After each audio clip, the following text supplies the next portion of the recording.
Empezamos. Bien, muy buenas noches. Estamos aquí reunidos para esta segunda clase del curso de organización del Parlamento. Eh, esta noche, antes de entrar propiamente en materia, lo que quiero es eh, hacerles saber que este curso es un curso con asistencia obligatoria. No es un curso donde uno puede escuchar, ¿no es cierto?, el video y darse por satisfecho. No, no, no, no. La asistencia supone que si uno falta una tercera clase ya está fuera del curso, ¿no? Ese es el punto, ¿no? Ahora bien, vamos a retomar la clase anterior. Vamos a hacer una breve síntesis de lo que hemos realizado, ¿no? Y vamos a después a continuar, ¿no?, con un aspecto relacionado con las instituciones jurídicas del Parlamento. Si no se tiene en cuenta estas instituciones jurídicas que voy a explicar, ¿no?, no se puede entender ni las funciones ni los procedimientos que esas funciones implican al interior del Parlamento. De manera tal que si hay una crítica que realizar, ¿no?, se va a realizar tanto respecto de la naturaleza del órgano parlamentario como de la función, ¿no es cierto?, que desempeña. Eh, en primer lugar, voy a intentar subir mi PowerPoint, ¿no? Eh,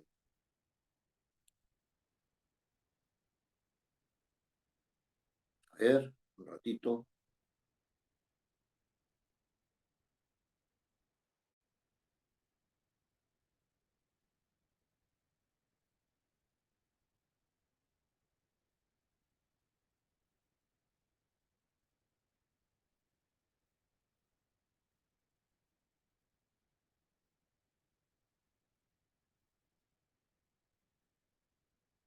¿Logran ver ustedes el PowerPoint?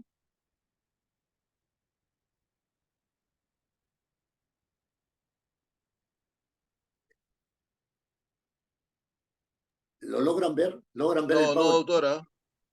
No, no se ve, no se ve. Ahora sí, ahora sí. Ahora sí, ahora sí, ya, correcto. Entonces, ahora, claro, estamos en el curso de organización parlamentaria, ¿no? En este curso del mes de mayo del 2023, ¿no? Y en primer lugar, lo que quiero hacer saber es, eh, como ya les había comentado en una clase anterior, ¿no?, los temas que tendrán que o que podrán desarrollar como consecuencia del dictado de este curso, ¿no? Eh, lo que yo creo es que estos temas para el trabajo en el curso tienen que ser desarrollados de la siguiente manera. Evidentemente, no se trata solamente de desarrollar el tema como a uno le parece, ¿no? Desarrollar el tema como a uno le parece. Lo que hay que hacer en primer lugar es remitirse a los contenidos del curso. Después pueden ustedes hacer lo que en su sabio entender crean conveniente, ¿no? Pero tienen que estar evidentemente los contenidos del curso. Ahora bien, tampoco se trata de tomar el tema, eh, digamos, si se trata de un órgano parlamentario, ¿no? Como por ejemplo la comisión permanente o el pleno del Congreso, ¿no?, de tomarlo y remitirse al reglamento del Congreso, señalar algunos aspectos de la Constitución y punto, no, sino que tiene que establecerse una relación entre las funciones del Congreso y otros órganos, los órganos que sean pertinentes, ¿no es cierto? O sea, no es solamente un asunto de describir el órgano, sino de ponerlo en interrelación con el otro órgano ¿no? Con otro órgano del Parlamento, y desde ese punto de vista, establecer una serie de reflexiones, ¿no es cierto?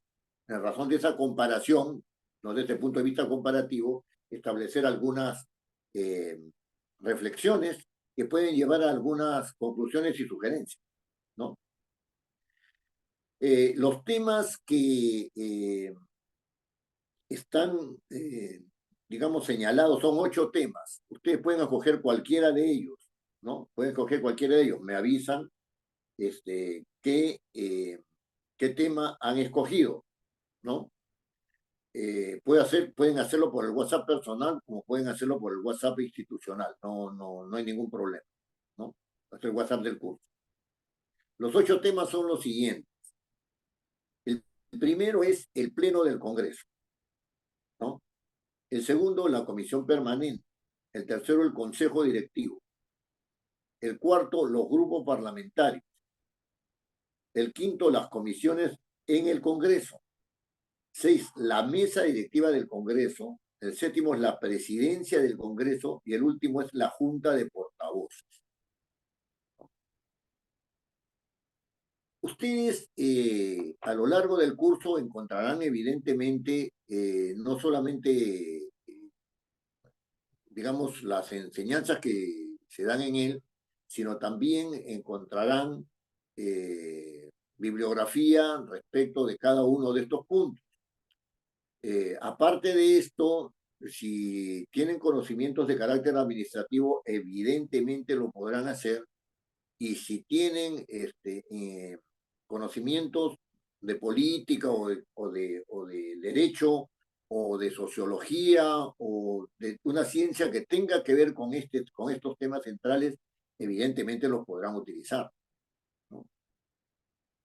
El día de ayer yo tuve una conversación sobre este, este, el tema general que vimos en la clase anterior, ¿no? Y uno de mis colegas en el Congreso, una persona que ha escrito sobre temas eh, digamos, de la institucionalidad del Parlamento, pero referida a la función de representación, ¿no? Me decía que él no estaba de acuerdo conmigo porque él tenía otro concepto de la representación, ¿no? Otro concepto de la representación. Después, cuando estemos en ese punto, les voy a indicar cuáles eran las diferencias, pero les hago en este momento este comentario para que ustedes también puedan discrepar de los planteamientos que yo pueda haber hecho con las consecuencias que ello tiene para la organización parlamentaria. No olviden ustedes que el foco de atención nunca tiene que ser desviado. El foco de atención es la organización del Parlamento. Ese es el foco de atención. Y sobre ese foco de atención hay que mirar. O sea, yo puedo hablar sobre el Pleno del Congreso y de repente se me ocurre decir, ¿no es cierto?, que no debe estar conformado por 135 congresistas, que los congresistas tienen que estar electos, que no deben ser elegidos por circunscripción múltiple, sino por una circunscripción unitaria o binaria, etcétera, ¿no? O sea, unidades uninominales o binominales, etcétera. No, ese es otro debate. Ese es otro debate. El foco es la organización del Parlamento. Yo tomo, por ejemplo, si tomo el tema del Pleno del Congreso, yo digo, el Congreso funciona así, ¿no es cierto? Está organizado, estas son sus características, ¿no es cierto? Sus competencias, estas son cómo desarrolla sus funciones, ¿no es cierto? Y entonces, a ver, ¿qué relación tiene con el Consejo Directivo? ¿Cómo están esas relaciones? ¿Qué relaciones tiene con los grupos parlamentarios? ¿Qué relación tiene el Pleno del Congreso con la mesa directiva? Por ejemplo, ese tipo de trabajo es el que hay que hacer porque es el propio trabajo de carácter, un trabajo propio de este tipo de curso, que es sobre la organización del Parlamento, ¿no? De allí pueden salir otros temas interesantes, etcétera, pero el foco de atención es la organización del Parlamento. Entonces, tienen estos 8 temas. Ustedes escogen el tema, ¿no? Los temas son individuales, no son en pareja ni en grupo, los temas son individuales. Pueden hacerse consultas entre ustedes, yo no tengo absolutamente ningún problema, pero no me pueden presentar un trabajo conjunto. El trabajo es de responsabilidad individual, ¿no? Las consultas entre ustedes, conmigo, con algunos especialistas, con gente que conoce estos temas, etcétera, todo eso lo pueden hacer, pero la responsabilidad es individual, no pueden presentar un mismo trabajo dos personas. Muy bien. Y dicho esto, vamos a retomar, ¿no? Vamos a retomar algunos de los criterios dados en la clase anterior, ¿no? Anterior. Fíjense, la clase anterior estuvo destinada, ¿no es cierto? Estuvo destinada a establecer, ¿no?, las funciones del Congreso para tener una idea clara de cuál debería ser su organización. Y este criterio se da porque toda institución se organiza para el cumplimiento de sus funciones, que regularmente se sintetizan en la palabra misión, ¿no? En la palabra misión. Entonces, ¿qué misión tiene esta institución? Tiene esta, y se realizan por medio de estas funciones, etc. Entonces, las funciones del Congreso, ¿no?, que se conocen son la legislativa, la de control político. Esas son las dos que las tienen ahí señaladas.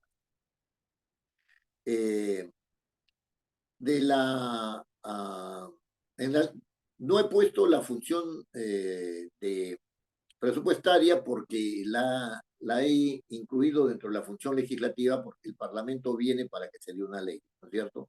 Perdón, el proyecto de ley de presupuesto viene para que se dé una ley, ¿no? La función propiamente política es inherente al Parlamento, por eso no está contemplada aquí. Pero tenemos la función legislativa, ¿no es cierto?, la función de dar ley, la función de control político, que es la función de controlar a los órganos distintos al poder legislativo, que son como son el poder ejecutivo, el poder judicial y los organismos constitucionales autónomos. La función garantista por la cual se tienen que hacer cumplir las leyes, ¿no es cierto?, se garantizan además los derechos a través del cumplimiento de esas normas, ¿no? Se garantizan los derechos. Y la función administrativa, que es la que nos ocupa centralmente en este curso. Pero todas estas funciones, según lo que he podido argumentar en la clase anterior, ¿no?, son funciones que se realizan dentro de un órgano representativo, y ese órgano representativo es el Parlamento. Desde mi punto de vista, no existe una función representativa en el Parlamento, sino que el Parlamento es una institución política por naturaleza representativa, ¿no? Y el argumento que he dado es que la representatividad del Parlamento está demostrada por el hecho de que los congresistas no pueden ejercer funciones si es que no son incorporados al Parlamento, ¿no? No basta con que sean electos, ¿no? La elección les da esa característica de ser congresistas electos, pero no son congresistas en funciones. Y solamente podrán ser congresistas en funciones si es que se adscriben al proceso de incorporación en el Parlamento sobre el cual traté en la clase anterior. De manera tal que la calidad de representante propiamente dicha se adquiere por la incorporación al Parlamento, ¿no? Porque el Parlamento es, lo cual demuestra que el Parlamento es la institución representativa por naturaleza, no por función, por naturaleza. En consecuencia, la naturaleza político-representativa de la institución parlamentaria hace que los actos legislativos, de control político, de garantías y administrativos, ¿no?, sean actos propiamente representativos, sean actos propiamente representativos, ¿no? Señalé también que había habido un error, ¿no es cierto?, al intentar el año 2013, si mal no recuerdo, ¿no?, crear una comisión de representación del Congreso, porque esa comisión de representación del Congreso, ¿no?, lo que iba a hacer es tomar, ¿no es cierto?, las necesidades de los ciudadanos, ¿no?, y trasladárselas al órgano competente. En este caso, el órgano competente administrativo es el Poder Ejecutivo, ¿no? Y al trasladar esas necesidades, esas causas de problemas que requieren solución por parte del Ejecutivo, ¿no?, se convertía en una mesa de partes del Ejecutivo, y en el Ejecutivo hay bastante mesa de partes para requerir de sus servicios. Y eso significaría también, ¿no es cierto?, un, eh, una ruptura del principio, ¿no?, del principio de separación de poderes, porque el Parlamento, a través de esa comisión, estaría invadiendo el fuero del poder ejecutivo. ¿No? Como les decía con anterioridad, un funcionario del Congreso, el doctor Jimmy Reinaga, ¿no?, hizo unas observaciones a este planteamiento, diciendo que en realidad la función de representación tendría que realizarse necesariamente como función y como tal, porque hay un error en la Constitución. A mí me parece que ese es el argumento fuerte, ¿no?, de la conversación que tuve con él, ¿no? El argumento fuerte es que en la Constitución había un error, porque la Constitución había nacido para representar, ¿no es cierto? Efectivamente, en Europa, ¿no?, cuando se da la famosa Constitución de Juan Sin Tierra, ¿no?, el Parlamento nace porque los gremios no estaban de acuerdo con que se manejaran las arcas reales como al rey le diera la gana, y entonces se formó un parlamento para hablar acerca de cómo se manejarían los impuestos, ¿no es cierto? En sus orígenes es eso, y claro, es en el siglo XVIII, ¿no?, el siglo XIX, que se establece esta famosa separación entre eh, la función representativa, digamos, y la función, digamos, esta función que ahora el Parlamento la ha adoptado como propia, que es la de el representante de la nación, ¿no es cierto? No del gremio, ¿no? No del gremio, ¿no? Entonces, ese es un argumento interesante, y es un argumento que trata de rescatar la función representativa como una función de relación entre los congresistas y sus representados en las circunscripciones que les ha dado origen, ¿no? Entonces, ese argumento es interesante, pero es un argumento que está fuera de la Constitución, que es un argumento crítico de la Constitución, ¿no? Está mal que haya, que se represente a la nación, ¿no? Esa es una ficción que no existe en ninguna parte. Ese es el argumento del doctor Reinaga, ¿no?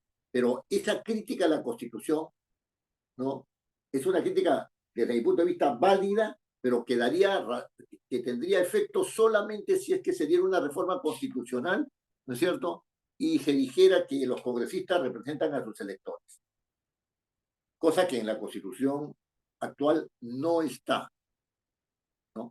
Y también dije que había zanjado la Constitución este problema de oposición entre la función del congresista como representante de la nación y la función del congresista como representante de los ciudadanos que lo eligieron. Lo había zanjado con una disposición constitucional por la cual los congresistas no estaban sujetos a mandato imperativo, ¿no? Entonces, habiéndose inclinado la Constitución a que los congresistas representan a la nación, ¿no es cierto?, y habiéndose establecido que el congresista no puede establecer funciones, no puede realizar las funciones que tiene el Parlamento, si es que no es incorporado, entonces es el Parlamento el que tiene la función representativa y no es cada uno de los congresistas, sino los congresistas realizan, ¿no es cierto?, sus funciones como actos de representación, sea que hagan legislación, control político, sea que garanticen los derechos de los ciudadanos, sea que organicen el Parlamento administrativo. Esto fue, en síntesis, lo que vimos en la clase anterior, ¿cierto? En la clase anterior. Muy bien, entremos un poco a la organización del Parlamento, ¿no? Fíjense, según el reglamento del Congreso, existen dos ámbitos en la organización del Parlamento. Un ámbito es el ámbito de la organización parlamentaria, así se denomina, no sé por qué la han denominado así, pero así se denomina en el reglamento del Congreso, ¿no? Y el otro ámbito es el ámbito del servicio parlamentario. En el ámbito de la organización parlamentaria están todos aquellos órganos, ¿no? Todos aquellos órganos creados por la Constitución o creados por el reglamento del Congreso, ¿no? Que están integrados única y exclusivamente por congresistas. Única y exclusivamente por congresistas.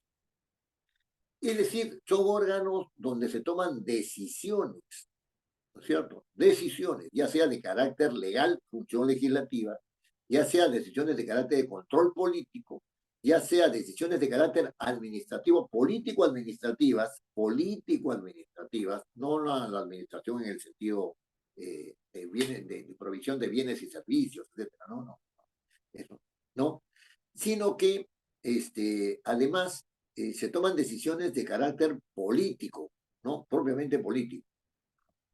Y entonces, dentro de los órganos que componen esta organización parlamentaria, tenemos, según establece el reglamento del Congreso, tenemos el Pleno del Congreso, la Comisión Permanente, el Consejo Directivo, la Junta de Portavoces del Congreso, los grupos parlamentarios, la Mesa Directiva del Congreso, la Presidencia del Congreso, las comisiones, ¿cierto? Y por último, la Oficialía Mayor. ¿No? Ustedes me dirán, ¿por qué la Oficialía Mayor? La Oficialía Mayor está dirigida por un oficial mayor que no es ningún congresista electo ni en funciones, ¿no? Y más aún, en el servicio parlamentario, ¿no? Usted coloca la Oficialía Mayor como el órgano de mayor jerarquía, la Dirección General Parlamentaria, la Dirección General Administrativa, ¿no? Que son Y es porque la Oficialía Mayor es el punto donde se unen las decisiones de carácter político con las decisiones de carácter propiamente administrativo, ¿no? Es decir, el oficial mayor es el eje entre todos los representantes agrupados cada uno en sus órganos correspondientes, ¿no es cierto? Y el servicio parlamentario que debe estar a disposición de los señores congresistas en cada uno de estos órganos parlamentarios. Y entonces se convierte en una piedra de toque, ¿no? En una piedra de toque. ¿Recuerdan ustedes la arquitectura medieval de las cúpulas, ¿no? Es decir, se iba construyendo de un lado y de otro, ¿no es cierto? Hasta que había una piedra cimera que establecía el punto de equilibrio, ¿no? El punto de equilibrio. Bueno, eso debería ser el oficial mayor, ¿no? Transitando en esos dos mundos tiene que establecer un equilibrio sobre la organización parlamentaria y su relación con el servicio parlamentario. Por eso que está en los dos lados. Lo que está en los dos lados. Ustedes también con buen criterio me dirán, bueno, ¿y dónde están las oficinas de los señores congresistas? No están señaladas, no están señaladas en el reglamento del Congreso. Como órganos no existen, o sea, como órganos formales, ¿no? En el reglamento del Congreso no están. Y esas oficinas tienen una organización determinada. Nosotros las vamos a ver, pero aquí lo que les estoy diciendo es lo que está en el reglamento del Congreso. En el reglamento del Congreso. Muy bien. Lo que llama poderosamente la atención, si es que uno tiene en cuenta esta división entre la organización parlamentaria y el servicio parlamentario, es que la organización parlamentaria tiene decisiones políticas, ¿no? Que realiza en representación de una manera legislativa, de una manera de control, a la manera del control político, ¿no es cierto?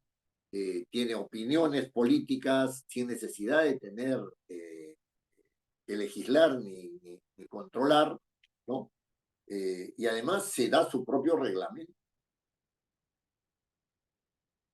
O sea que los 130 congresistas existentes, ¿no? Ellos se dan su propio reglamento, se organizan, ¿no? Ya sea en órganos o en funciones.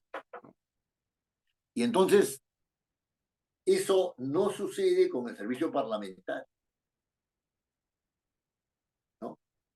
La Dirección General Parlamentaria y en especial la Dirección General Administrativa, ¿no?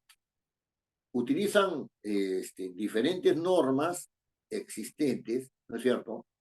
Mejor dicho, lo que quiero decir, vigentes, ¿no? Para la realización de sus funciones, ¿no? Y entonces, se aprueba el reglamento de organización y funciones, el ROF, se aprueba también el MOF, ¿no es cierto? Para esto, para el servicio parlamentario, ¿no?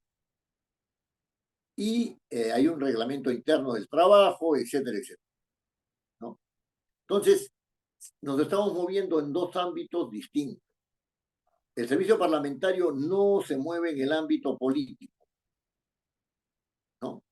Su ley fundamental, ¿no es cierto? Aparte de algunas cosas que pueden haber en el reglamento del Congreso, es la ley general administrativa, ¿no? De asuntos administrativos, no recuerdo el nombre bien ahora, ¿no?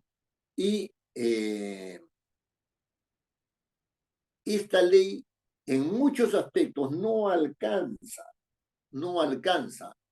a la organización parlamentaria.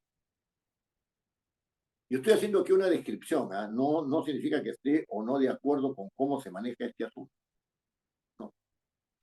Por ejemplo, si se tiene que hacer una licitación de obras en el Parlamento para construir un local, tiene que adscribirse a lo que dice la ley de contrataciones del Estado. O sea, ¿a quién vas a contratar para llevarla adelante? Si tú tienes que ver asuntos de personal, tienes que tener muy en cuenta las disposiciones de servir, ¿no es cierto? De la Ley General del Trabajo, etcétera, etcétera. ¿Hay un reglamento interno de trabajo? También hay un reglamento interno de trabajo. Para la adquisición de bienes y servicios tiene que haber concursos, depende de la cantidad que se vaya a pagar, para si hay adjudicación directa, si no hay adjudicación directa, etc. Entonces, hay como una especie, el Parlamento tiene como una especie de autonomía económica y administrativa, ¿no? Económica y administrativa, que no saca al Parlamento fuera de la Constitución. no saca al Parlamento fuera de la Constitución. El Parlamento puede darse su propio presupuesto, se lo da. Se incorpora en el presupuesto general de la República, se incorpora en el presupuesto general de la República, pero el Poder Ejecutivo no puede tocar el presupuesto del Parlamento. No lo puede tocar, no lo puede modificar, no puede hacer nada con el presupuesto del Parlamento, por una autonomía de carácter administrativo que posee el Parlamento. Muy bien, pero dicho esto, veamos el organigrama formal que hay en la web del Congreso, ¿no? Disculpe que esté un poco borroso, pero es lo que se ha podido obtener, ¿no? Lo que se ha tenido. Fíjense, si ustedes observan si bien con alguna dificultad, pero con alguna agudeza visual, ¿no? Este organigrama que sale a la luz es un organigrama del Servicio Parlamentario del Congreso de la República, es decir, en la manera en la cual se organizan los trabajadores. Y entonces se entendería, ¿no? Que ese organigrama, ¿no? Tiene aquí a la oficialía mayor, ¿no es cierto? Su secretaría técnica para abajo, ¿no es cierto? Todos los órganos. Acá se ve con claridad que la Dirección General Parlamentaria está acá, que la Dirección General de Administración está en este lado, ¿no? Estoy señalando, etcétera, ¿no? Que hay órganos dependientes de la oficialía mayor, etcétera. Pero, si bien uno puede hacer todo un análisis desde el punto de vista netamente administrativo sobre esta parte, ¿no? No podría ser un análisis específicamente administrativo sobre la parte superior. Y es interesante esto, porque la oficialía mayor depende directamente de la presidencia depende de la mesa directiva y la mesa directiva depende del consejo directivo. Pregunta, regreso. ¿Dónde está el pleno del Congreso? ¿Dónde está la comisión permanente? ¿Dónde está el consejo directivo? ¿Dónde está la junta de portavoces? ¿Dónde están los grupos parlamentarios? Sí está la mesa directiva, está la presidencia, la comisión ejecutiva. ¿Está así también el consejo directivo? Sí, me disculpa, se me pasó. ¿No? Pero ¿dónde está el pleno del Congreso, la comisión permanente, la junta de portavoces, los grupos parlamentarios, la mesa directiva? ¿No es cierto? No, perdón, los grupos parlamentarios y las comisiones. ¿Dónde están? No están. ¿No es cierto? No están en este organigrama. Desde el punto de vista de la función administrativa del Congreso, yo puedo pensar varias cosas. Este organigrama, ¿no? Es del año 2012.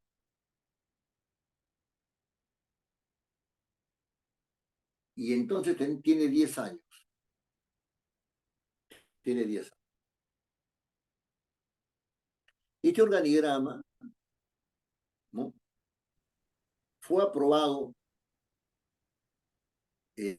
por una resolución de la mesa directiva, ¿no? Que fue aprobado sin una variación especial sobre las relaciones entre los órganos políticos, con excepción de una sola, la incorporación de los grupos parlamentarios. Y bueno, y la modificación de la Junta de Junta de Portavoces. Lo que más ha permanecido en la organización del Congreso, ¿no es cierto? Es esa parte donde están los órganos políticos, ¿no? Donde está la Junta el Pleno del Congreso, la comisión permanente, el consejo directivo. Esto ha permanecido. Y ha permanecido desde 1995.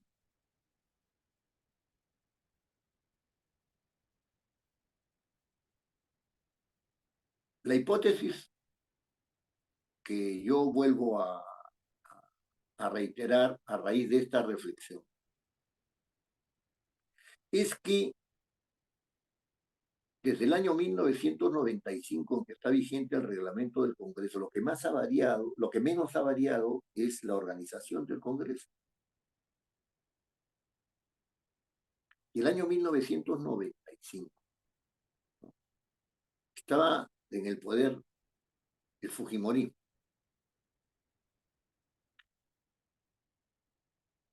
La hipótesis que yo tengo es que esta organización implicaba dos cosas. La primera es que el Parlamento no podía oponerse al Congreso.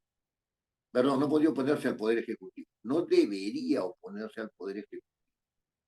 Por eso siempre buscaron tener mayoría absoluta.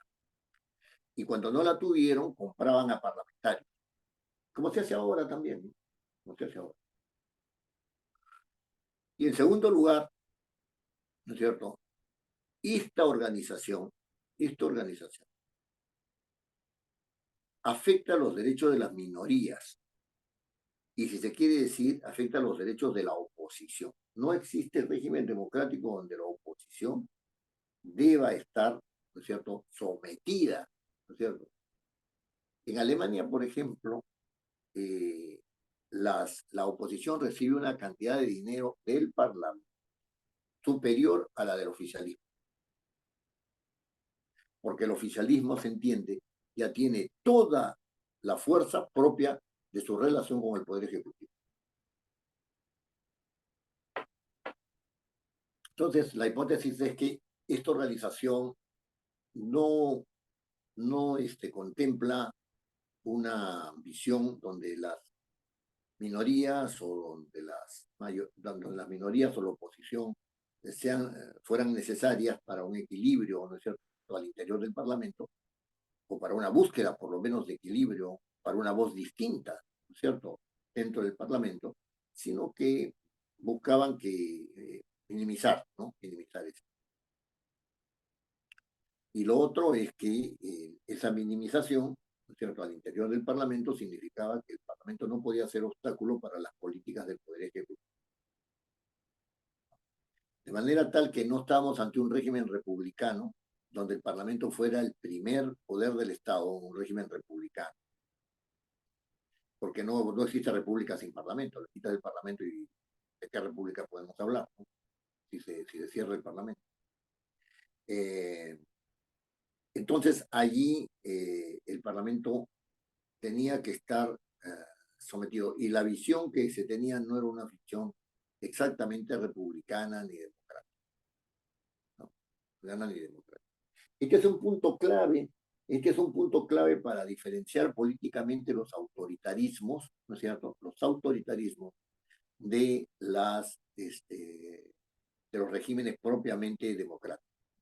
Cuando se cree que el Parlamento se puede cerrar por cualquier cosa, cuando se crea a través de órganos de poder de la sociedad un ambiente contrario al Parlamento, ¿no es cierto?, desestabilizándolo totalmente, ¿no?, y creyendo que se puede cerrar así como se cierra una empresa o como si se cerrara la puerta de un lugar de diversión, ¿no? Eso es esa es la hipótesis de trabajo en el presente curso. Trataremos de demostrar que ha sido así.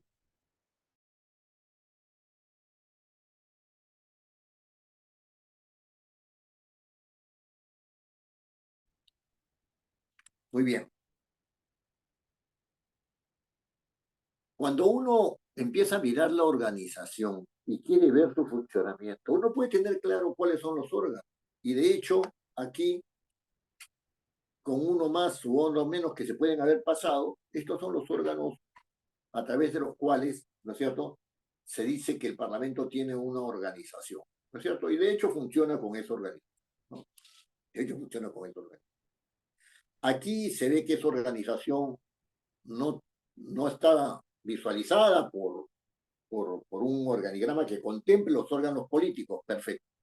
Pero no basta con tener la organización, digamos, la verificación, ¿no es cierto?, formal, ¿no?, en un diagrama de los órganos, sino que también hay que ver con qué instrumentos pueden ejercer sus funciones, ¿no? Y el día de hoy vamos a tratar de avanzar lo más posible sobre las lo que se llaman las instituciones jurídicas parlamentarias.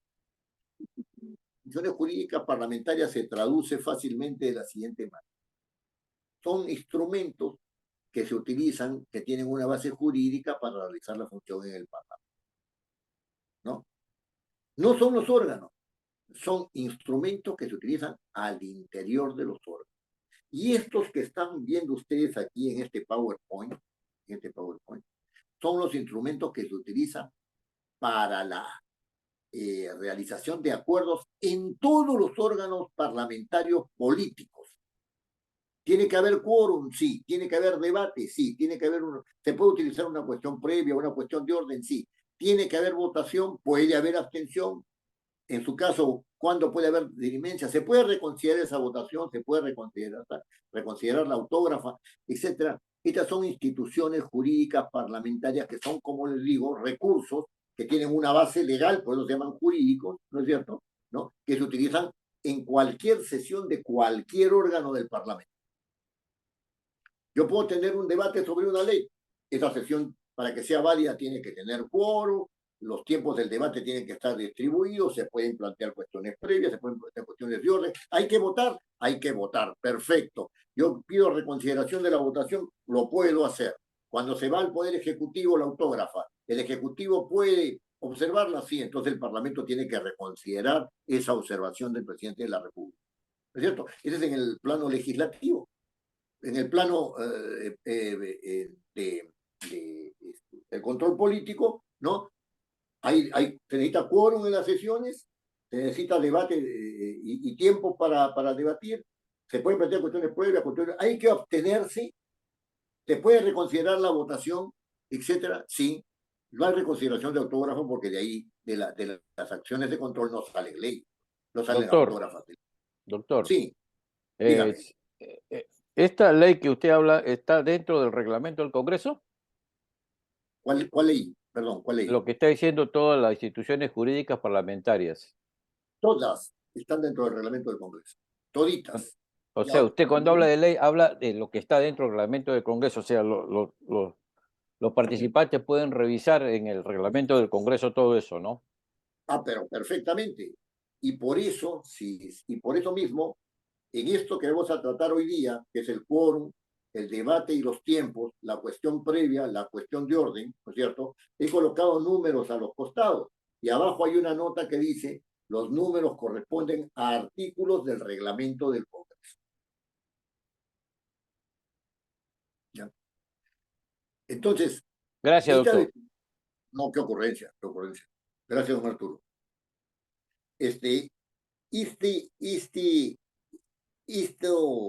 Estos instrumentos se denominan instituciones jurídicas parlamentarias porque son instituciones que tienen una base legal para el Parlamento.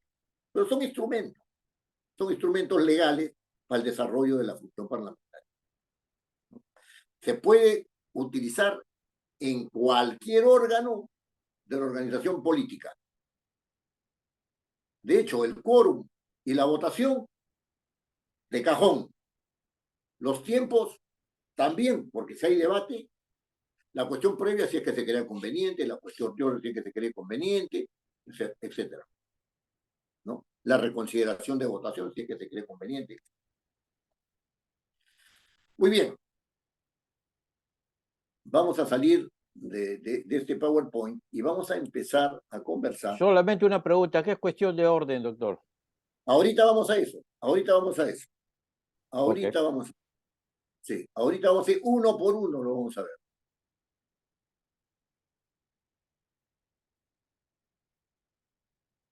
Muy bien. Estoy saliendo de la... Perfecto. Entonces, Está sin video, doctor. Ya, ok. ahí está. Sí, Ya. ahí está. Sí, sí, sí. ¿Hay alguna pregunta hasta este momento?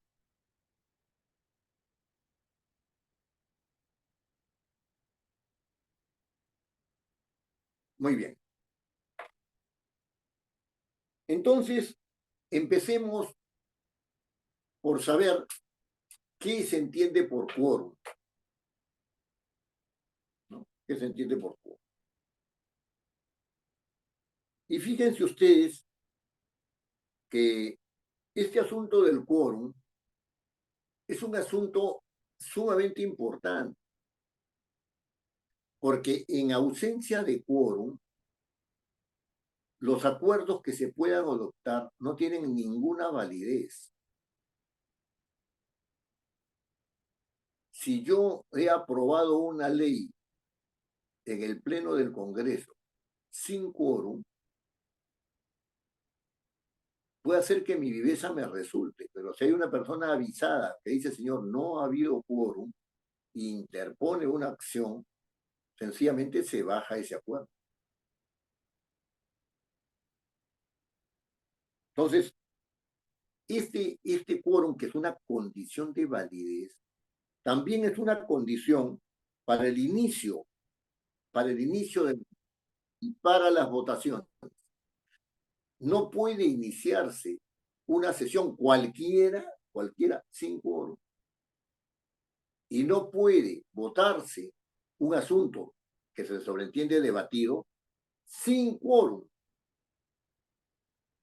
La ausencia de quórum, ¿no es cierto?, quita validez al acto y este acto se convierte en un acto inexistente. No puede producir efectos ese acto. Esa ley no puede entrar en vigencia. No puede entrar en vigencia. Les voy diciendo, en la época del Fujimorismo, ¿no?, en uno de los gobiernos que tuvo Fujimori, ¿no?, en el Parlamento se aprobó una ley sin quórum. Yo denuncié que se había aprobado sin quórum.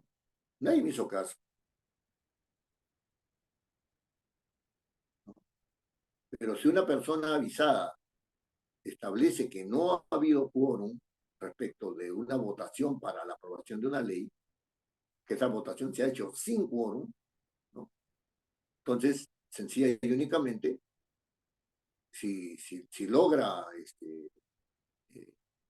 establecer que ha sido así, ¿no?, demostrar que ha sido así, sencillamente esa norma no tendría validez alguna y sería inexistente. Inexistente. Pero vayamos al artículo 52 del reglamento del Congreso, al artículo 52 del reglamento del Congreso. 52 del reglamento del Congreso. El artículo 52 dice lo siguiente: no vamos a realizar críticas ahora a lo que está aquí en el reglamento, salvo que haya una incidencia especial, porque el aspecto crítico va a estar centrado cuando hablemos de los órganos que tienen que ver, ¿no es cierto?, con estas instituciones jurídicas. El artículo 52 dice lo siguiente: para efecto del cómputo del quórum y la verificación del resultado de las votaciones en los casos en que se exigen mayorías especiales, se tendrán en cuenta los siguientes conceptos. Primero, o sea, inciso A, número legal de congresistas, 130. Número hábil de congresistas, el número legal de congresistas menos el número de congresistas que se encuentran de licencia acordada por el Consejo Directivo. Los que se encuentren suspendidos, por razones evidentemente disciplinarias, ¿no?, y los no incorporados.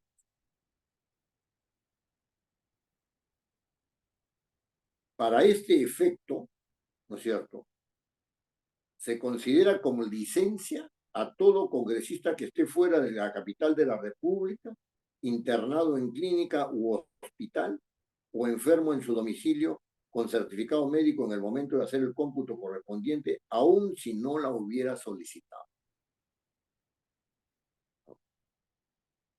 Fíjense.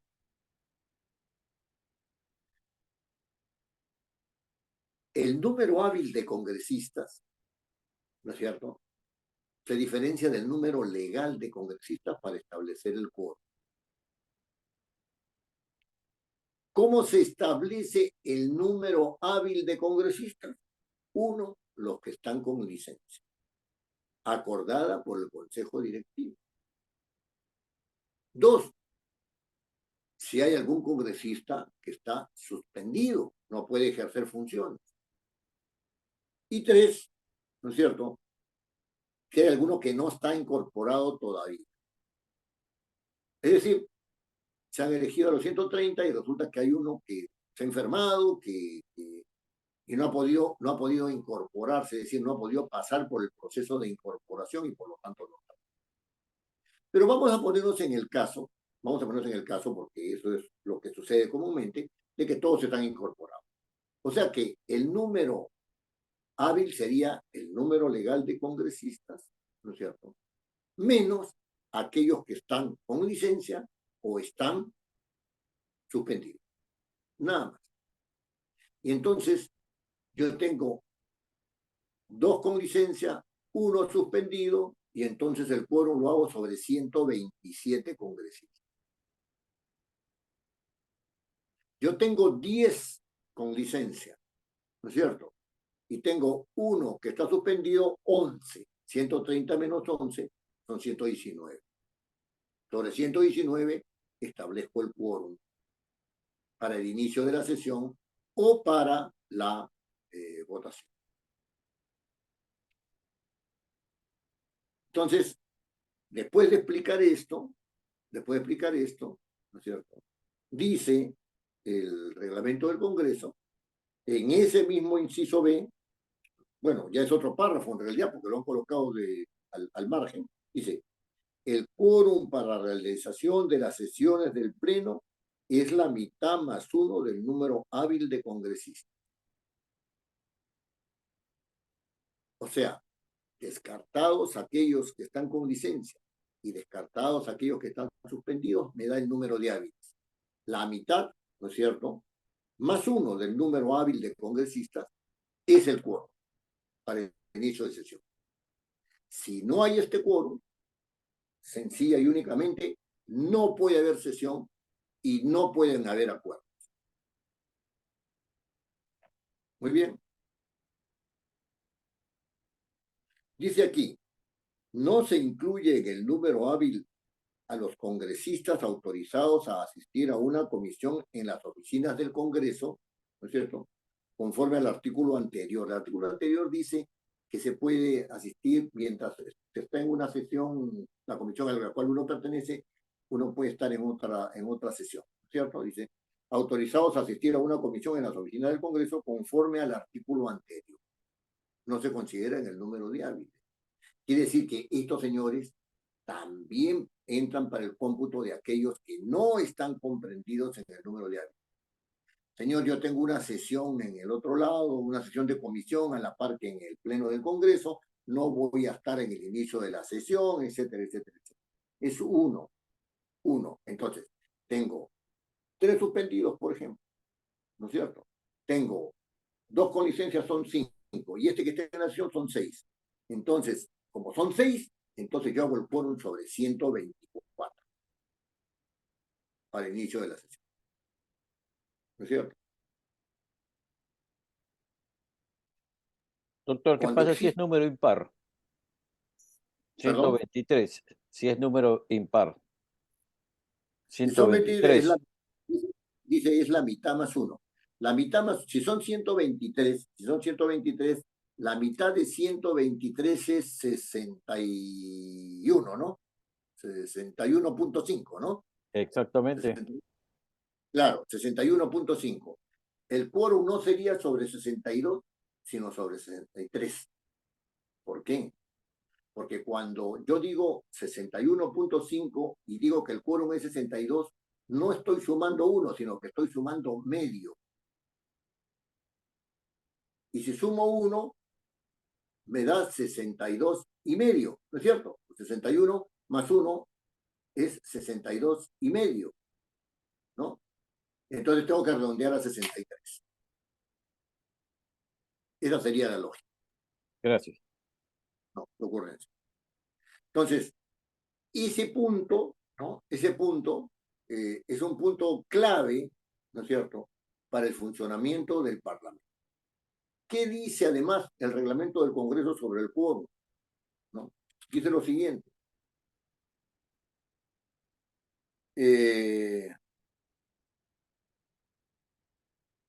Cuando exista duda sobre el número de congresistas presentes en la sesión, cualquier congresista puede solicitar que antes de la votación se verifique el quórum.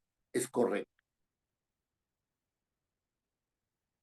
Señor, aquí no hay 64 congresistas. No puede haber votación.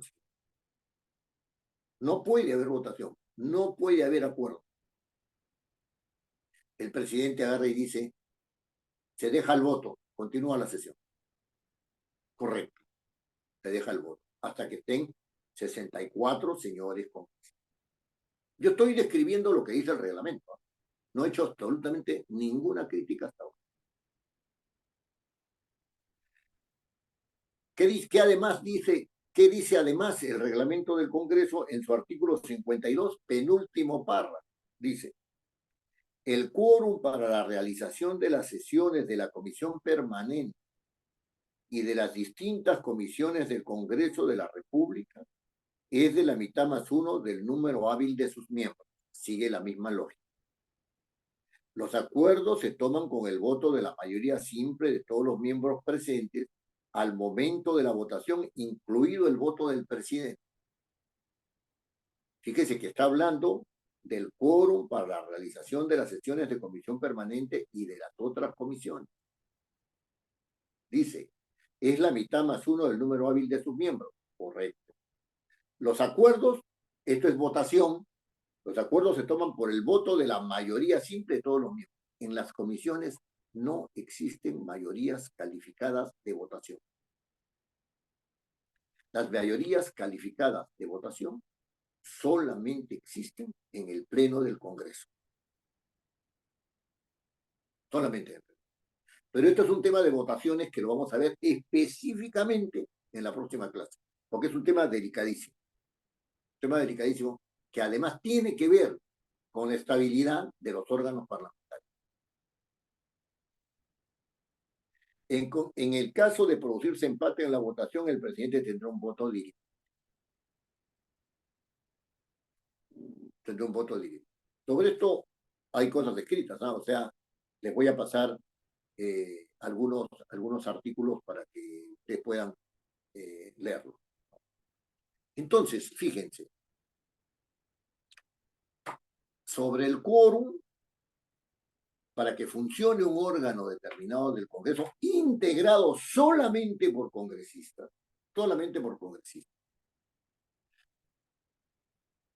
el cómputo no se realiza sobre el total de los miembros, sino solamente sobre los miembros hábiles. ¿Quiénes son los miembros hábiles? Los que no están suspendidos y los que están con licencia. ¿Cierto? Es decir, los que no están suspendidos y los que están con licencia son un número determinado, ¿no? Y ese número determinado, ¿no?, es un número que no puede, que tiene límites, No puede ir más allá, ¿no es cierto?, del 20%. ¿Por qué no puede ir más allá del 20%? Porque en el artículo 30 del reglamento del Congreso, ¿no?, en el artículo 30, y específicamente en el inciso I del reglamento del Congreso, se dice lo siguiente.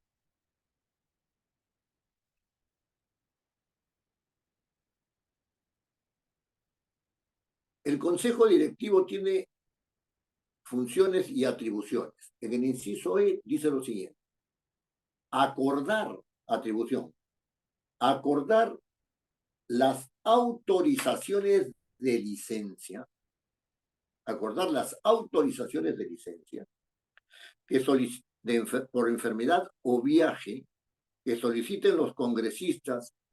Cuidado que en todo momento el número de congresistas licenciados no exceda el 10%.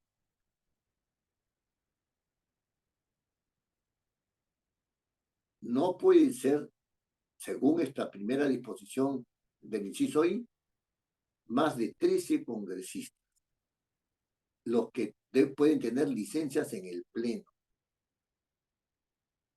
Más de 13.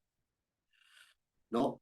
Y solo en casos muy especiales y extraordinarios debidamente justificados, no debe exceder el 20% del número legal de miembros del Congreso. ¿Cuántos? 26 congresistas.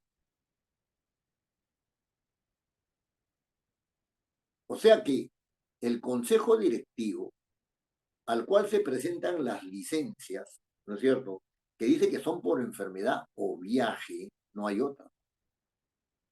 No hay otra, enfermedad o viaje, ¿no? El Consejo Directivo puede dar solamente 13 licencias, hasta 13 licencias. Y en casos muy especiales que son de carácter excepcional, hasta 26 licencias. Entonces el Pleno del Congreso, si son 26 las licencias autorizadas, puede funcionar, ¿no es cierto?, con 104, con el quórum de 104 congresistas. El quórum de 104 congresistas son 52 más 1, 53 congresistas. Eso sería lo máximo. O sea que el quórum va a variar según hayan licencias y según hayan suspendido. Y si el Consejo Directivo da hasta el 20% de licencias, la pregunta es, ¿qué pasa si hay algunos suspendidos? Se superaría más del 20%. Porque esta disposición del inciso I del artículo 30 del reglamento del Congreso le da atribución al Consejo Directivo para que dé hasta 26 licencias, 13 normalmente, y otras 13 con carácter excepcional. O sea, las 14, 15, 16 ya tienen que tener un carácter excepcional. Pero ¿qué tal si da las 26? El quórum tendría que hacerse con 27 si es que han suspendido, con 28 que han suspendido. Esos 28 se restarían de 130, ya no serían solamente 26. ¿No? ¿Cómo entender eso? ¿No? Y esto es importante, porque cualquier órgano integrado por congresistas, esto lo estoy repitiendo ya varias veces, solamente puede tomar acuerdos si es que tiene quórum.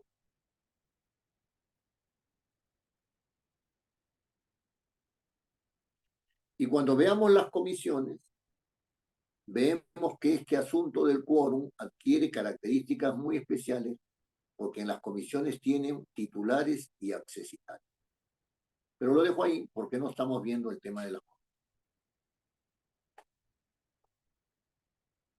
Muy bien. ¿Hay alguna pregunta sobre este asunto del quórum del tipo que ya está planteando don Arturo con tanta puntualidad?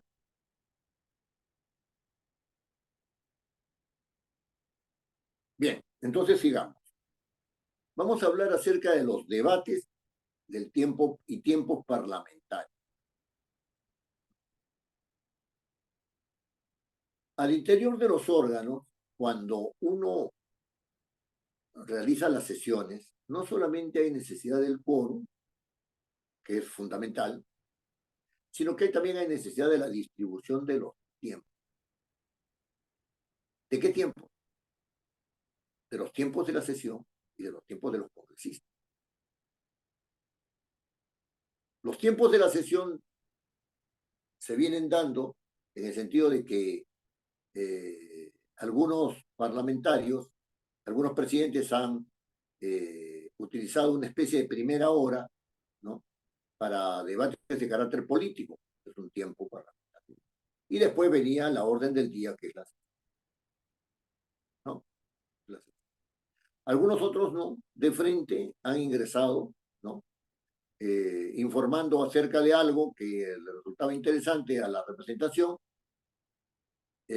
o que consideraba el presidente que fuera interesante para la representación, y después inmediatamente han entrado al debate de los proyectos de ley o de los informes de las comisiones investigadoras.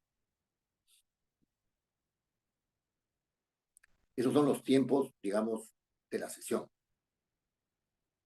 En la Cámara de Diputados, ¿no?, las sesiones estaban, y del Senado, las sesiones estaban claramente establecidas en cuanto a estos tiempos. Había una primera hora y una segunda hora. Y en la primera hora se veían asuntos de carácter político-administrativo que tenían que ver con la función del Parlamento. ¿Cuántos proyectos habían ingresado?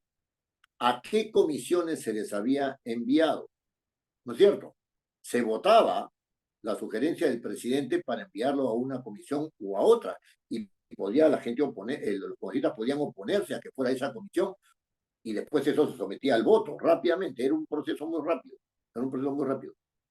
El presidente informaba de que iba a presentarse un ministro tal, y después habían pedidos, y los congresistas hacían sus pedidos en primera hora. Cuando se pasaba la orden del día, algunos de los pedidos habían sido trasladados para que hubieran votaciones, y entonces se empezaba por esos pedidos, se votaban, ¿no es cierto?, en segunda hora, y quedaban sancionados positiva o negativamente, ¿no? Y después empezaba el debate, ¿no?, de aquello que era propio de la agenda de esa sesión. Ahora la preocupación no está tanto por allí, aunque se habla de una agenda de la sesión, etcétera. También vamos a ver ese tema cuando hablemos ya de los órganos, ¿no? Es la distribución de los tiempos para los congresistas. Y entonces, en el artículo 55 del reglamento, hay otros más, ¿eh? Hay otros más, pero en el artículo 55 del reglamento se dice lo siguiente.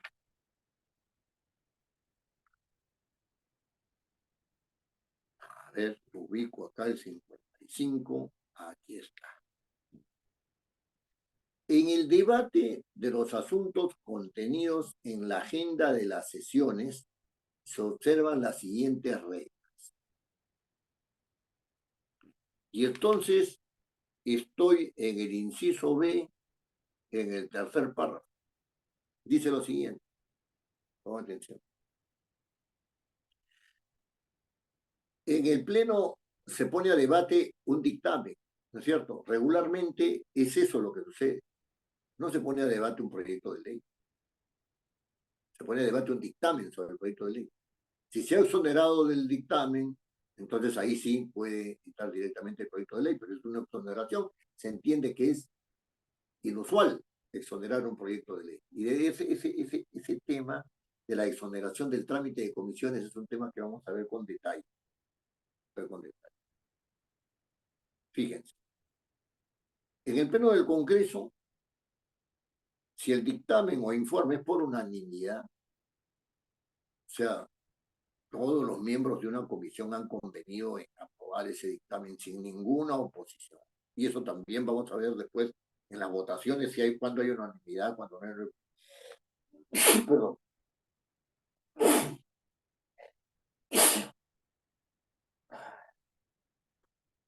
No sé. Si el dictamen o informe es por unanimidad, o sea, el dictamen hecho por una comisión o el informe hecho por una comisión investigadora, ¿no es cierto?, se procede a votar sin debate. Sin embargo, dice, el presidente puede dar 2 minutos a cada grupo parlamentario para que ponga las razones de su posición. 2 minutos.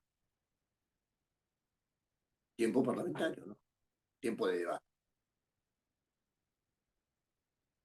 Sobre el mismo asunto, puede solicitar el uso de la palabra el autor de la proposición y se le da 5 minutos.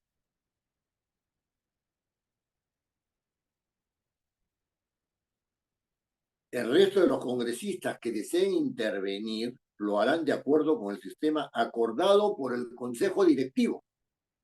O sea que el Consejo Directivo puede acordar de 2 minutos para cada uno, de 5 minutos para cada uno, que el debate demore solamente 3 horas y dentro de esas 3 horas ahí se arregla todo el asunto, etc. En los debates generales de proposiciones de ley, ¿no es cierto? Cuando dicen vamos a debatir esta ley en todos sus aspectos, de una mirada general, ¿no?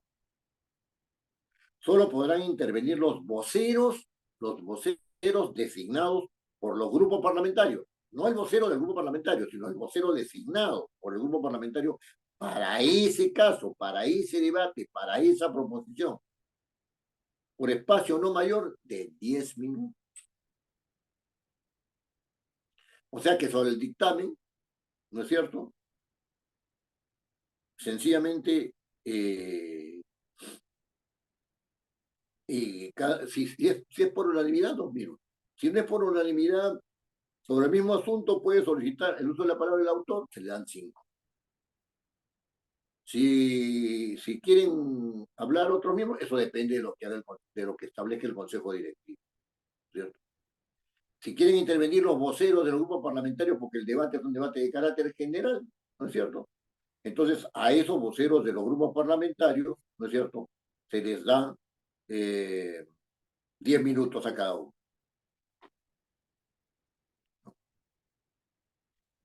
Y entonces, estamos con tiempos que van entre 2 y 10 minutos, ¿no? Entonces,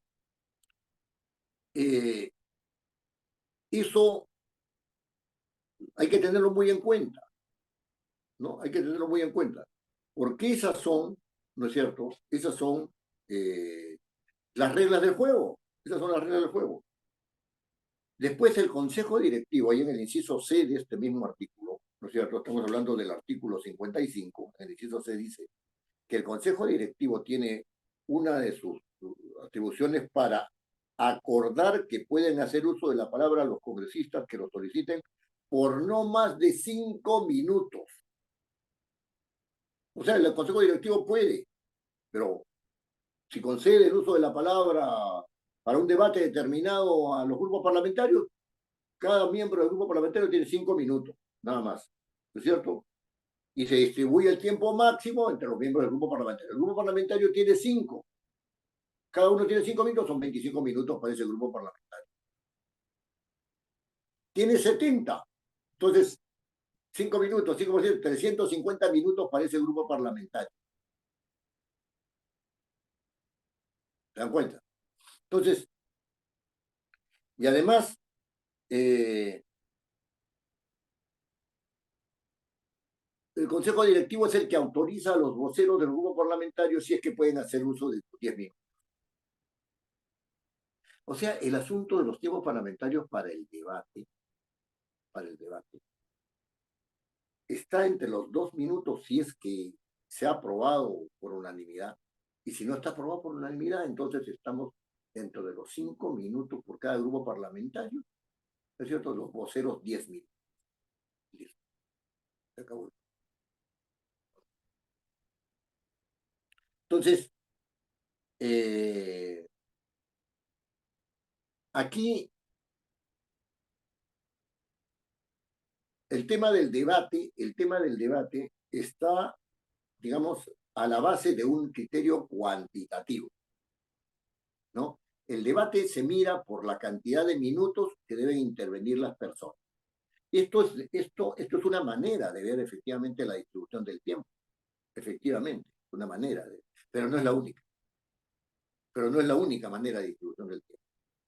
sobre todo en un ente cuyo ámbito es de carácter político, ¿no es cierto? Por último, en ese mismo artículo 55, en el inciso C, en el último párrafo se dice: cuando el Consejo Directivo acuerde que no habrá debate general para una determinada proposición de ley, también acordará el tiempo del debate general y el que corresponda al debate por partes, indicando en este último supuesto si se desarrollará por artículo, si se desarrollará por títulos, capítulos, secciones, artículos, etc. O sea, los debates de los grandes proyectos, por ejemplo, el Código Civil, el Código Penal, el debate de la reforma de una parte de la Constitución, ¿no es cierto? El debate de las leyes orgánicas, ¿no es cierto?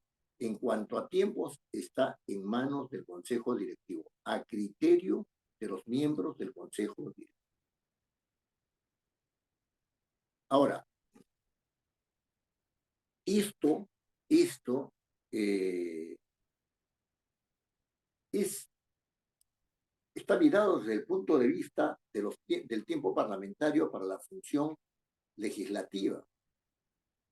Para la función de control político, ¿no? Hay una serie hay una serie de tiempos, ¿no? De tiempos que están marcados de manera totalmente distinta. Los 5 minutos regularmente los utilizan los congresistas, ¿no es cierto? En una acción de control político, por ejemplo, en una interpelación, ¿no? Los 5 minutos. Pero el tiempo que se les da a los interpelados es, por ejemplo, de 1 hora. El caso de la ley de presupuesto, el ministro de Economía no tiene tiempo ni para sustentar, ni para responder las preguntas. Puede hablar el tiempo que desee. Y los congresistas, todos ellos tienen 5 minutos. ¿Puede durar varios días, doctor? Por supuesto que puede durar varios días.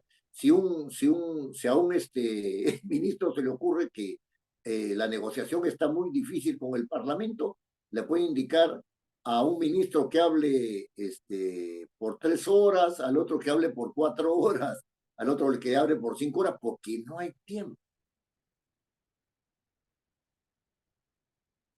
Claro, la cuestión no es tan sencilla como la estoy planteando ahorita, que tenemos una mirada de carácter general, porque también, dependiendo de los casos, ¿no es cierto?, hay alguna limitación también para los miembros del Poder Ejecutivo en una acción de control político, ¿no es cierto?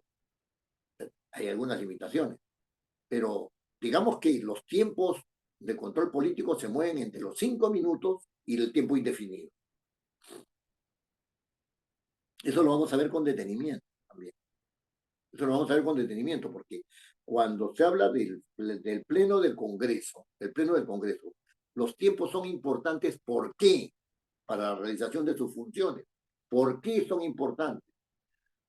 Porque el Parlamento, si no debate, no pasa nada. Esa idea de que el debate es superfluo, de que el debate hace perder tiempo, puedes tener razón desde cierto punto de vista, pero generalmente se toma como una cuestión de la cual se puede prescindir,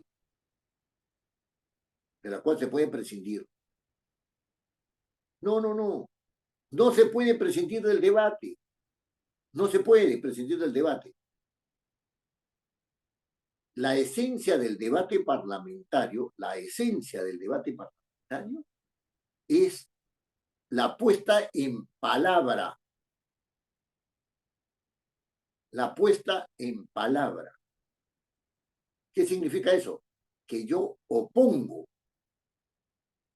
que yo hago afirmaciones y surgen contraafirmaciones a lo largo del debate, y eso se define a través del voto.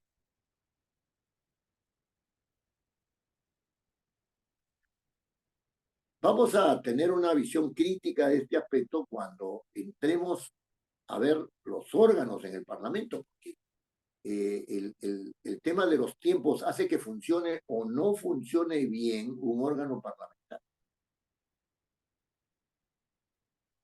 El otro asunto la otra institución que vamos a ver esta noche es la institución de la cuestión previa. Fíjense bien, artículo 60 del reglamento del Congreso. Artículo 60.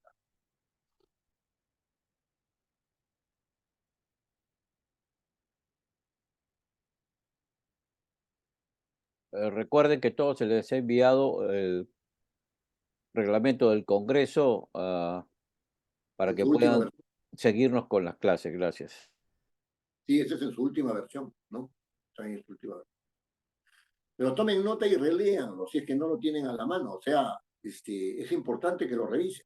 Yo estoy dando una mirada general para tener un panorama, porque no es un curso sobre instituciones jurídicas parlamentarias, es un curso que tiene que ver con las instituciones jurídicas parlamentarias, pero no es lo central, ¿cierto? Como ya les he dicho. Fíjense bien en el artículo 60 del reglamento del Congreso, ¿no? Se dice lo siguiente: las cuestiones previas se plantean en cualquier momento del debate y antes de las votaciones, a efecto de llamar la atención sobre un requisito de procedibilidad del debate o de la votación basado en hechos, o solicitar el regreso de un asunto a comisiones por no encontrarse suficientemente estudiado. Esa es la naturaleza de la cuestión previa. ¿Cómo se procede? El presidente concederá un máximo de 3 minutos para plantearla y de inmediato la someterá sin debate a votación. Sin embargo, en casos excepcionales puede abrir debate señalando el tiempo máximo que concederá a cada orador para intervenir.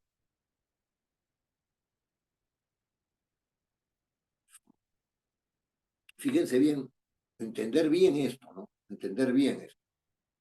Las cuestiones previas se plantean en cualquier momento del debate. Si no hay nada en debate, no se puede ni plantear una cuestión previa. La sesión se está iniciando. El presidente está saludando, está dando la bienvenida a todos los congresistas, ¿no?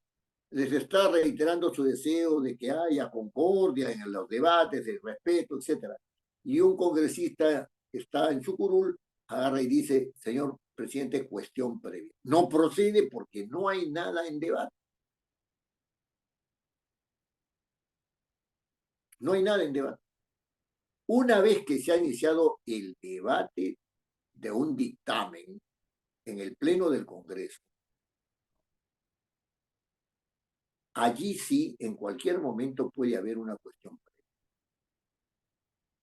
Pero es una cuestión previa, como dice el reglamento, para ver si debe o no debe seguirse procediendo con el debate.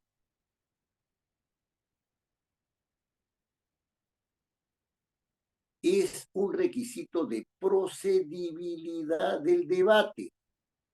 Si la persona dice: señor, este es un asunto de máxima importancia y en este momento hay 32 congresistas en la sala. Pido que se suspenda el debate de este proyecto de ley.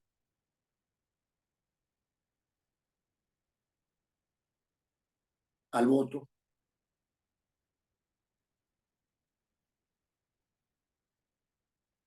Y ni siquiera se tendría por qué votar, porque ni siquiera tiene el voto. El presidente dice: se suspende el debate. Se pasa al siguiente punto. Se ha cumplido con plantear bien una cuestión. Señor, el debate está muy acalorado. No se puede seguir en este tono, ¿no es cierto? Pido yo, como cuestión previa, que usted suspenda la sesión. Como eso depende del presidente, el presidente puede decir: se suspende la sesión, se cita a los voceros de los grupos parlamentarios al despacho de la presidencia.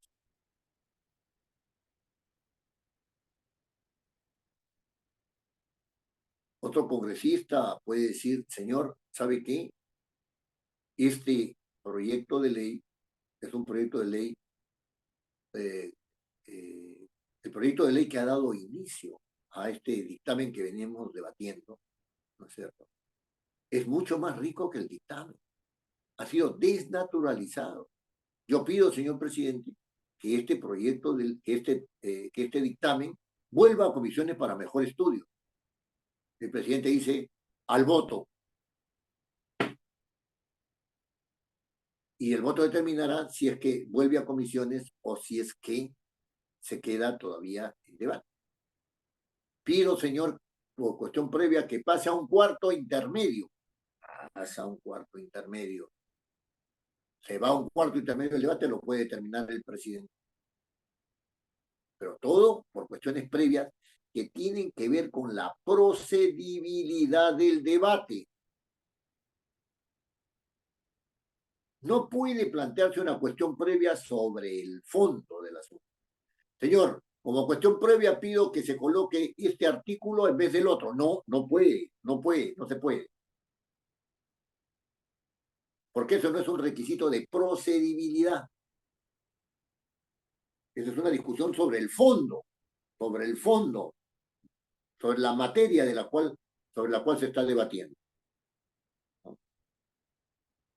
Ahora dice que el presidente puede someter a debate la cuestión previa, sí, eso depende del presidente.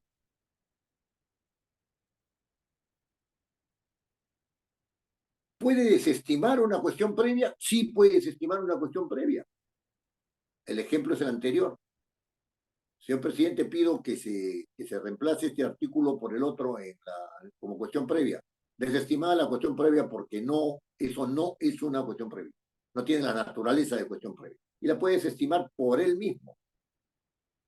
Él es el director del debate. Después vamos a ver cómo el tratamiento de la cuestión previa, ahora estoy diciendo que estas instituciones son instituciones jurídicas que se utilizan y que deben ser utilizadas, bueno, y que pueden ser utilizadas por los parlamentarios, pero vamos a ver cómo se están utilizando y cómo es que los órganos vienen siendo debilitados, ¿no es cierto?, por un uso inadecuado de todas estas instituciones jurídicas. ¿Cierto? Muy bien. Después tenemos la pregunta, ¿no? La pregunta anterior, ¿qué es una cuestión previa? ¿No? Y nos vamos, perdón, una cuestión de orden. Y nos vamos al artículo 59 del reglamento. Fíjense bien. 59 del reglamento.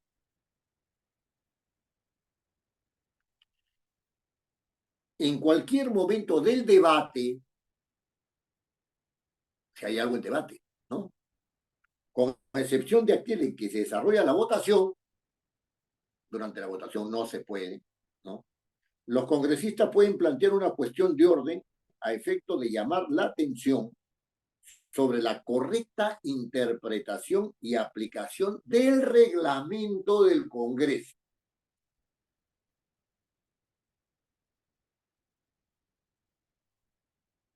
Para ello deben citar el artículo o los artículos materia de la cuestión de orden. Fíjense bien, ¿eh? No puede haber cuestión de orden si es que no es acerca de un artículo o de una norma del reglamento del Congreso. Y el que hace la cuestión de orden tiene que hacer una cuestión de orden invocando, ¿no es cierto? A lo mejor dicho, no invocando, sino señalando el artículo del reglamento el cual le sirve como fundamento para su cuestión de orden. No es un requisito de procedibilidad, no es una cuestión previa, es una cuestión sobre la interpretación del reglamento. ¿Qué hace el presidente? ¿No? El presidente concederá un máximo de 2 minutos para plantearla y de inmediato la someterá sin debate a votación. En casos excepcionales puede abrir debate señalando el tiempo máximo que concederá a cada orador para intervenir, igual que en la cuestión previa. Ahí está manejando el procedimiento en igualdad de condiciones. En caso de duda extrema, está hablando de la interpretación del reglamento, de la interpretación y aplicación del reglamento, en caso de duda extrema, el presidente es su prerrogativa, su atribución, perdón. El presidente enviará el asunto a la Comisión de Constitución y Reglamento para que opine a más tardar dentro de 3 días, suspendiéndose el debate sobre la materia.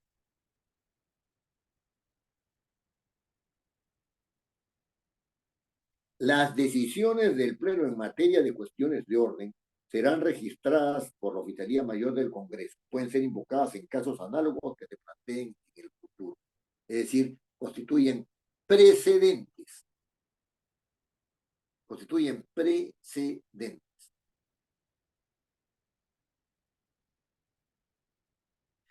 La diferencia entre una cuestión de orden y una cuestión previa es que la cuestión de orden es sobre un asunto reglamentario y la cuestión previa es un requerimiento para que continúe o no continúe el debate por alguna circunstancia que se estime pertinente.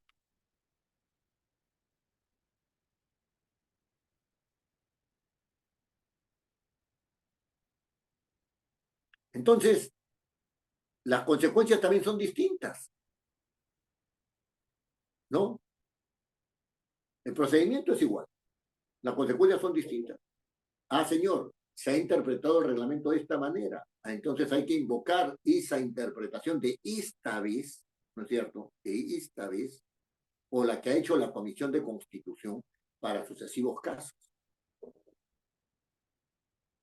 En cambio, eso no existe en la cuestión previa. En la cuestión previa se zanja el asunto. ¿Regresa a comisiones o no regresa? ¿Continúa o no continúa el debate? Por ahí va la cosa. Y una última institución jurídica parlamentaria que quisiera tocar, ¿no? Es la de las interrupciones, ¿no? Las interrupciones. Me van a permitir ubicar bien el... Esto estaba... Debate.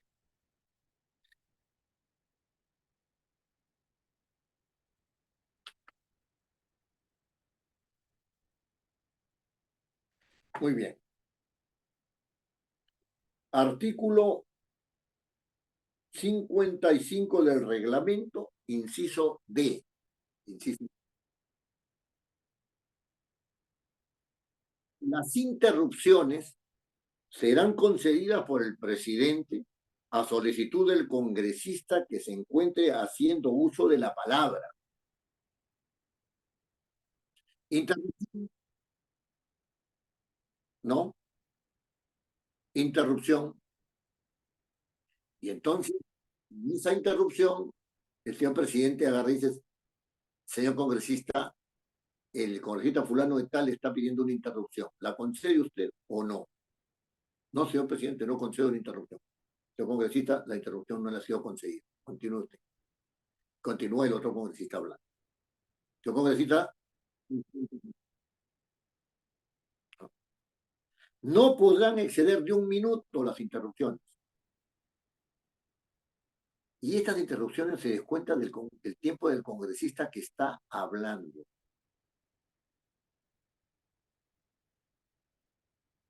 Es una gentileza, pero tú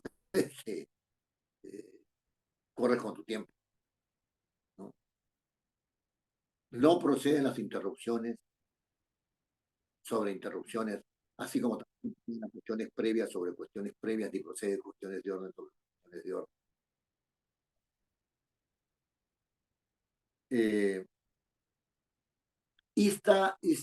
Esta mecánica queda, esta mecánica de las cuestiones de orden, de las cuestiones previas y de las interrupciones, tiene mucho que ver con el criterio que maneje el director del debate. ¿Y por qué digo el director del debate? Porque generalmente el director del debate es el presidente del Congreso.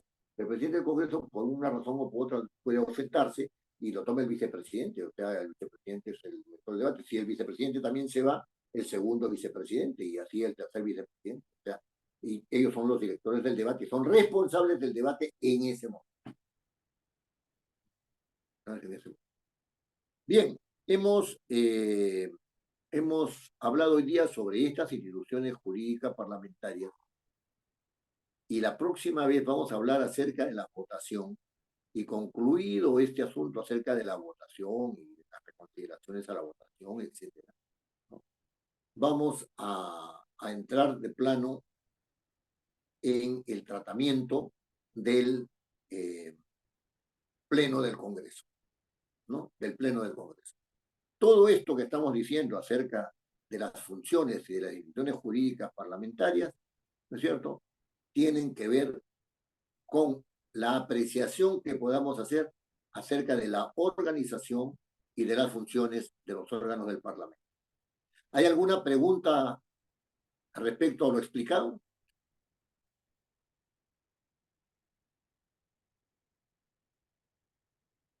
Vuelvo a reiterar, entonces, como empecé, ¿no? Vuelvo a reiterar como empecé, el tiempo es cíclico. Tienen ustedes que enviar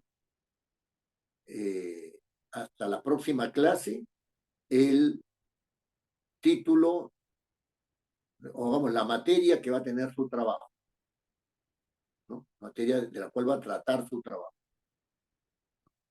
Y en razón de eso, seguiremos coordinando hasta que lleguen ustedes a tener un esquema de trabajo, ¿no?, acorde con las necesidades de este curso, no con lo que queremos hacer una tesis, ni un artículo para una revista indexada, ni cosa por el estilo. Claro, ustedes ya verán si es que lo extienden a esas fronteras, pero en eso estamos. Así que espero que se comuniquen ustedes por medio del chat personal, acerca de qué tema es el que van a tratar. Don Arturo, yo creo que, dado que no hay preguntas, podríamos ya dar por concluida la reunión de esta noche. Correcto.